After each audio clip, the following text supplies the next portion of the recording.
Finding out that you're having a baby is one of the most awesome and exhilarating and scariest moments of your life. And back in 2010, we found out that we were having our second child. And at an 18-week ultrasound, found out that we were having a son. For me, it was one of the most unbelievable, incredible experiences, as I was so excited to have my first son. And then we found out that our son was going to have birth defects, and there were complications. And it changed everything with that pregnancy. This is a father's story.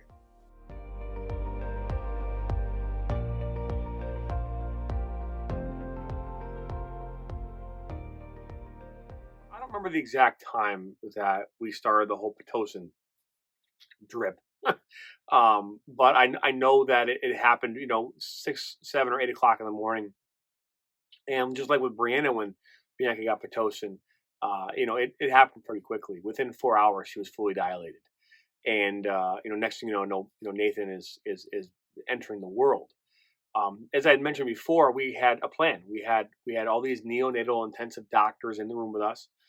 We had all these nurses. And again, if you've ever been in a labor and delivery room, during labor, that for the most part, it's a nurse by herself who is there the entire time, basically just making sure things are going. And then like they call in the quarterback, the catcher, so to speak, the doctor for like the last minute catch.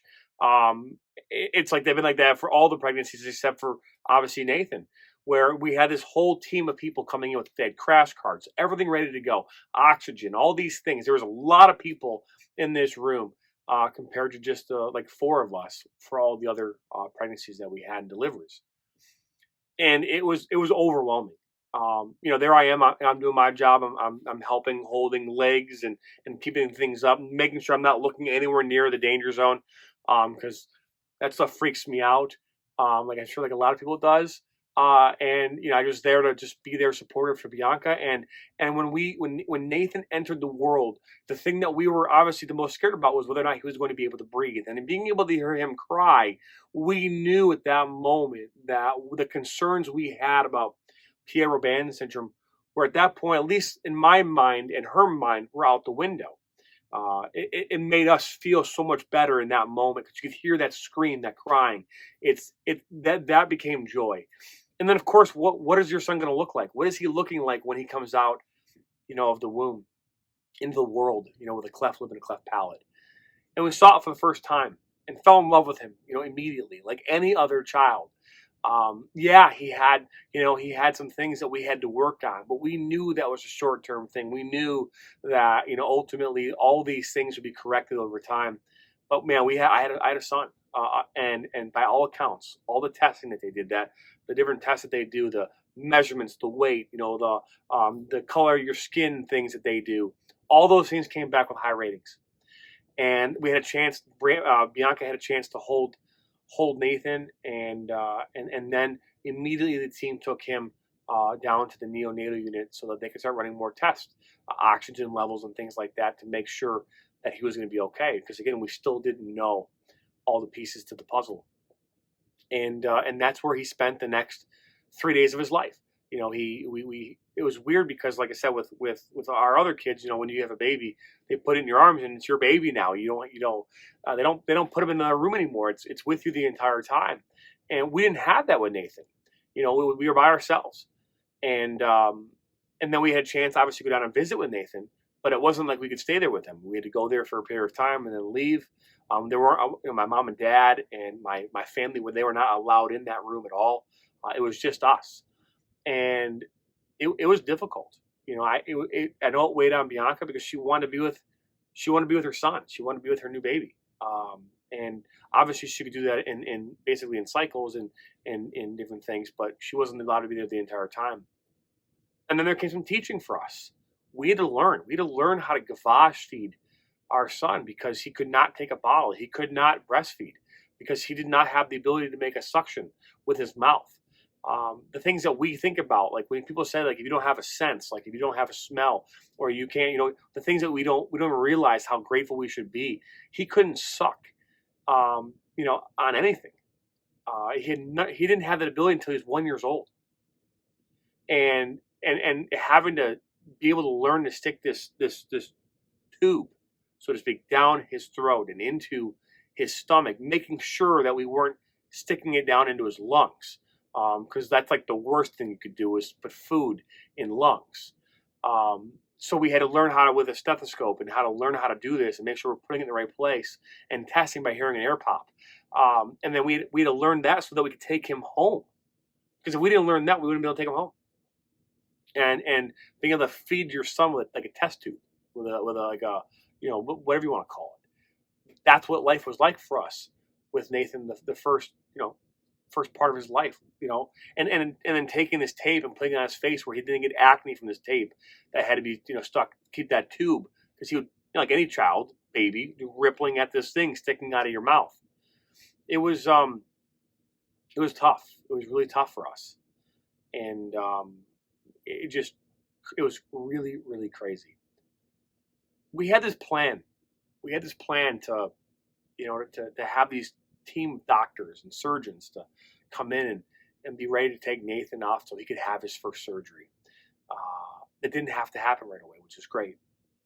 And as a part of the rounds of the hospital, a doctor came in to the neonatal unit while we were there. It was like Saturday afternoon, the day after he'd been born. And I remember, him, like my wife looked at him, you see this long flowing hair. He had a goatee. Honestly, he looked like Jesus. And that's the best way to put it. Maybe like a Fabio kind of look, but just not like your typical surgeon. Came over and said hi to us, really cordial.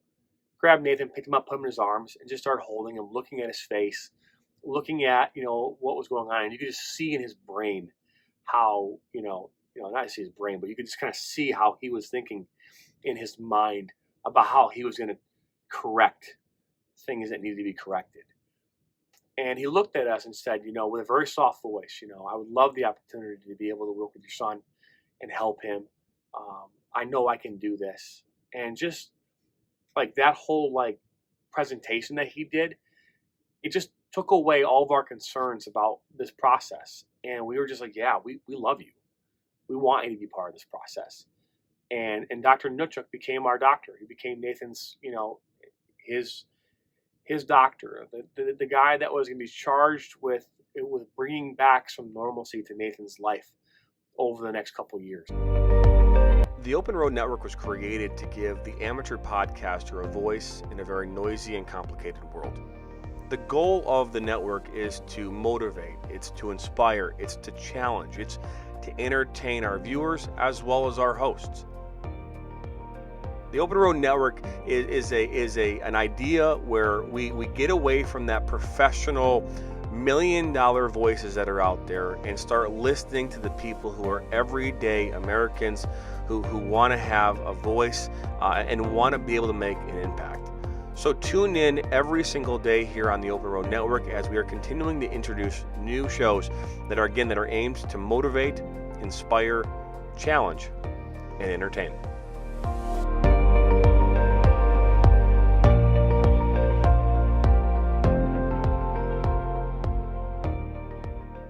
So, now, here we are, and Nathan's born, and all the things that we were expecting to have happen, or at least could potentially happen, have not come through. We are in a much better place than we thought. And now all we have to worry about is corrective surgeries, the cosmetic surgeries that need to be done in order to make our son look normal. And at the time I worked for a company, a pretty large corporation, and a lot of people would, like when a new baby was born, would send pictures and share the excitement and the joy. So and then the company would send out these mass emails to the whole company about their son or daughter being born. And I sent my picture, of Nathan the day he was born, me holding him, a couple of them to my manager, and said, hey, let's share this with the company so that they can send an email out. They didn't do that. They didn't send that message out to everybody. I knew why. I knew that, my son didn't look like a baby, a typical baby. He didn't look the part. I mean, if there were pregnant women in the building and they saw a picture of my son, it would freak them out. I mean, because when you think of a baby, you think of pure and pretty and smells good, right? And my son didn't look that way when he was born. I mean, to us, he was perfect. But I know to the outside world, because everything we look at in today's world has to be perfection, they didn't see that. And that's why they didn't do it. And it stung. It did. It stung a little bit. I mean, at the end of the day, I don't care because, you know, this is my son, and whether people share pictures or not isn't going to change the fact that it's my son. But it did. It hurt. And I think that we were somewhat cautious about how we did things because we didn't want to like send out some message about, that would cause someone to be thinking about like what I thought about back in 2008 when I was sitting in that body exhibit. I didn't want that to be the case for somebody else like me. But the more and more I thought about it, the more and more I realized that we needed to talk more about the number one birth defect in America, which happens to be a cleft lip and cleft palate, which most people don't realize. It's the number one birth defect in the United States of America. Thinking about that, but we had a plan, a plan now to correct our son's his abnormalities, and that plan started with a new doctor, a doctor that we weren't even expecting. We were in the neonatal unit on the day after he was born, and we're in there just taking care of our son, learning how to gavage feed, learning how that process works, and preparing ourselves for that long road when Dr. Nutra came in. And I'll never forget it because I know Bianca and I talk about it quite a bit. He came in with his long flowing hair, he had a goatee. I mean, to be honest with you, he looked like Jesus. And man, the way he talked to us with a soft voice, and he picked up Nathan, and just you could just see things working in his mind about how he would go about correcting Nathan. And we knew in that moment that he was our doctor, that he was Nathan's doctor. And we took him. Well, we didn't take Nathan home right away. We took Nathan home on Monday, the 1st. Is I think the first day we had a chance to take Nathan home. The reason we couldn't take him home right away is because he was burning up so much energy just trying to eat that he was actually losing more weight than he was taking in. And they would not let us take him home from the hospital until he was able to eat enough food, nutrient-wise, in order to not lose weight. I think the hospital at some point kind of like, they basically said, hey, as long as he's not losing weight, he can go home. And sure enough, we were able to get him home, I think on that Monday, the 1st of November. And I'll tell you, it was tough leaving the hospital on Sunday, the Halloween, and go home without our son. And leave him there. Me and Bianca both had to leave our son in the neonatal unit by himself. It was the only time in except when he's being babysitted now by our parents or somebody else, that we leave our children. It was the first time we'd ever done that.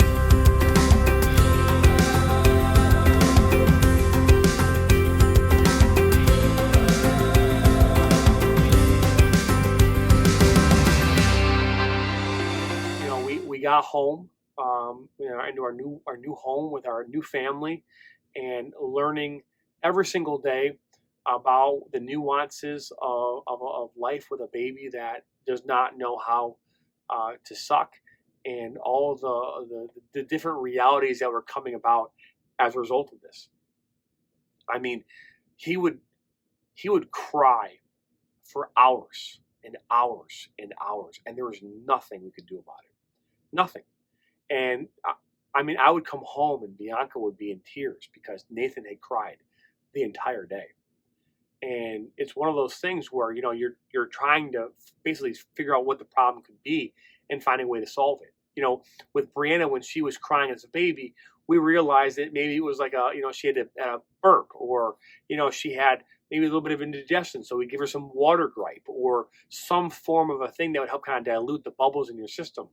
We tried all those things with Nathan, none of it worked. And the more and more research that I did on cleft lip and cleft palate, we realized that even though he had not been diagnosed with a heart problem or kidney problems, but since it was a midline disorder, that chances are he could have, acid reflux or things along those lines. So we reached out to a gastrointestinal doctor, and after 3 or 4 months of dealing with these nonstop crying fits after he ate, we realized that giving him Mylanta would solve that problem. And finally, he went to sleep and slept very well, actually. It was. I wish we would have figured that out on day like 2. It took us, a good 3 months to figure that part out. It was a learning process because then, now we have a surgery. And like the first surgery was a Latham device where they put this metal device in your mouth. It's like a retainer or braces, and it's designed to kind of pull things and move things in a direction so that the next time they have surgery, things are more in line and in place where they need to be. But every time we had a surgery, it was going like back to square one again.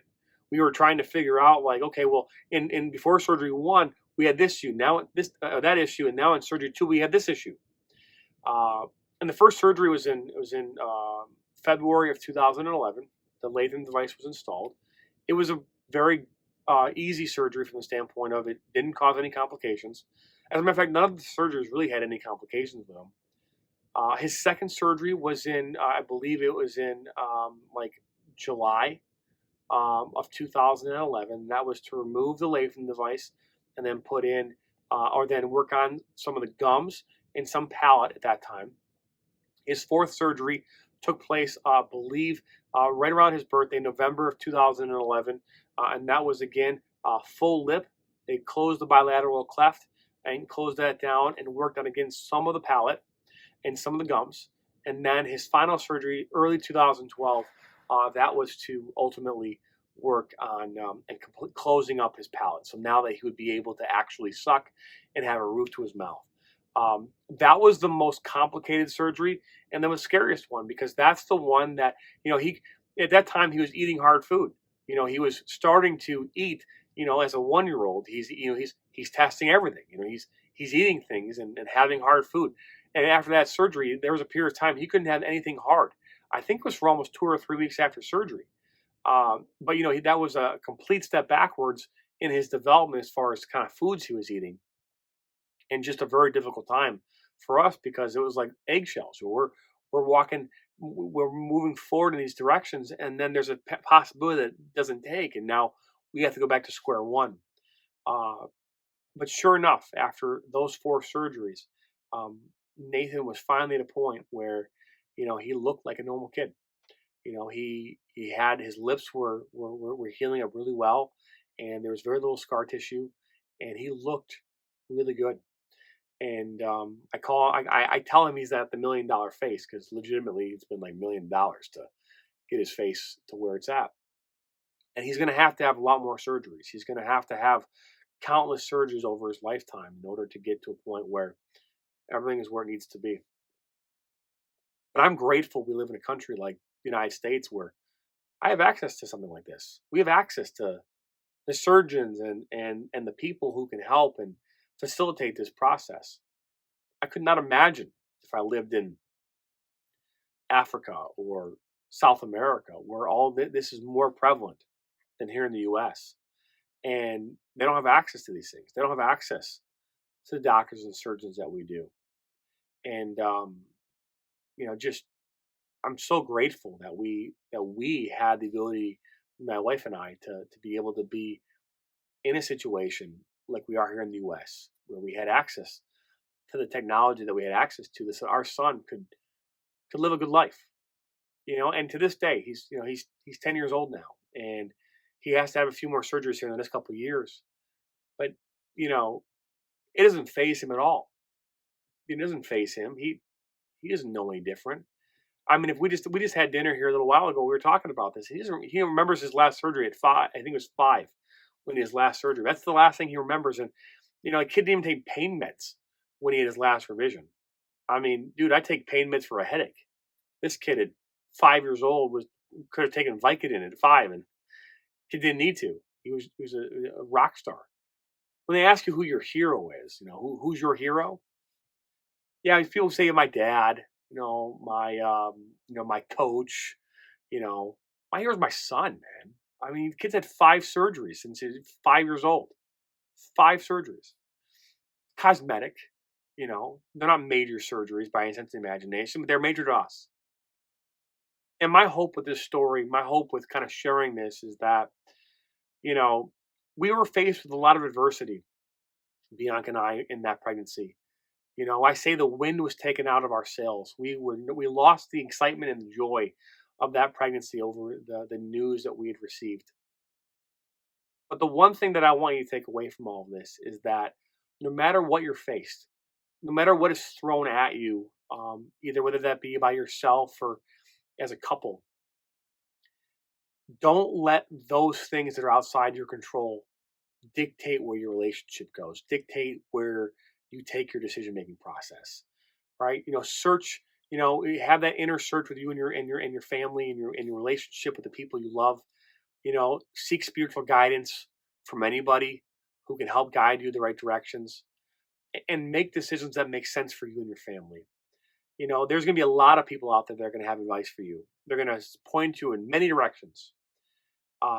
It's up to you to educate yourself. It's up to you to figure out what plan is best for you and your family, and then follow through on that plan and stand firm, because there's going to be a lot of people that are going to try and test you and tell you that their advice is better than somebody else's. And that's the one thing that you need to take away from this, because I'm telling you right now that had we faltered at any level early on when we found out about this diagnosis, Nathan wouldn't be here. Wouldn't be here. There are countless people who told us it's easy to terminate. Just terminate. Walk away. Start over. For what? For what? Our son turned out perfect. Yeah, so what? He had a couple of surgeries he had to have. He's perfect. People didn't see it that way when he was born, but I saw him as perfect. My wife saw him as perfect. Yeah, he had his problems, but so does everybody else. So does everybody else. What makes us so special? Nothing. Just keep doing what you're doing. Just don't let that adversity, don't let that stuff that everybody else tells you is supposed to be the right thing or whatever the case might be, and just go do it. And even when we found out with all the planning in place, the plans can kind of unravel very quickly, and they can unravel in a positive way and a negative way. And for us, they unraveled in a positive way. And I'm extremely grateful for my family and my wife and our doctors that were there and our surgeons and all the support that we had during this entire thing. Without that, we wouldn't have been able to get through this. The countless hours of people watching our children while we were doing this and being there for us. Never forget it.